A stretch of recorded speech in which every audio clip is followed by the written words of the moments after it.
महादेव के भरे दरबार में श्रद्धालुओं का भीड़ लगा है। उसी समय एक भक्त अपने भोले बाबा से आराधना करता है और बोलता है,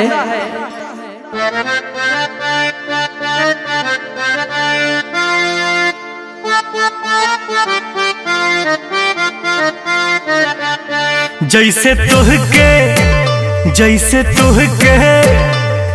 तुहके चाहेली पार्वती, कौन पगली के हमरो फेर दनमती। जैसे तुहके ए बाबा तुहके चाहेली पार्वती, कौन पगली के हमरो फेर दनमती। जैसे तुहके ए बाबा तुहके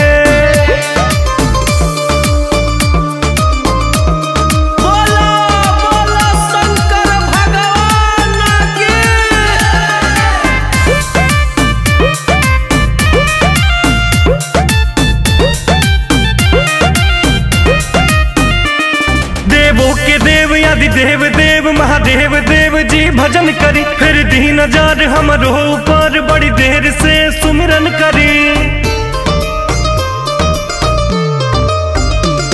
परिला राउर पानिया ए भोले बाबा, लोभर मिली कोरिया ए भोले बाबा। पूजा करी कि पूजा करी दिखाई अगरबत्ती, दोनों हाथ उठेगा और बोला है, कौनो पगली के हमारो फेर दनमती। जैसे तुहके ए बाबा तुहके चाहेली पार्वती, कौनो पगली के हमारो फेर दनमती। जैसे तुहके ए बाबा तुहके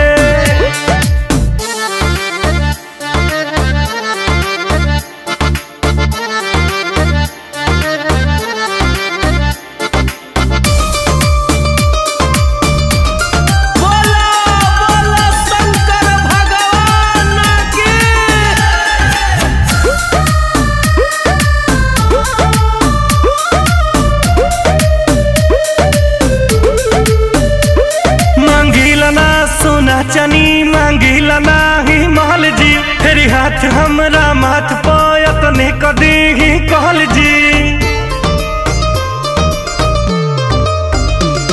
की ताना सभे मारे ना रगीला कलेस में, कमी कौन बाटे जी सूरज रितेश में।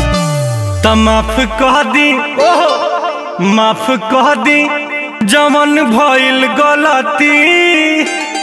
बाबा जागा हो, कौनो पगली के हमरो फेर दनमती। जैसे तुहके ए बाबा तुहके चाहेली पार्वती, कौनो पगली के हमरो फेर दनमती। जैसे तुहके भोला जी तुहके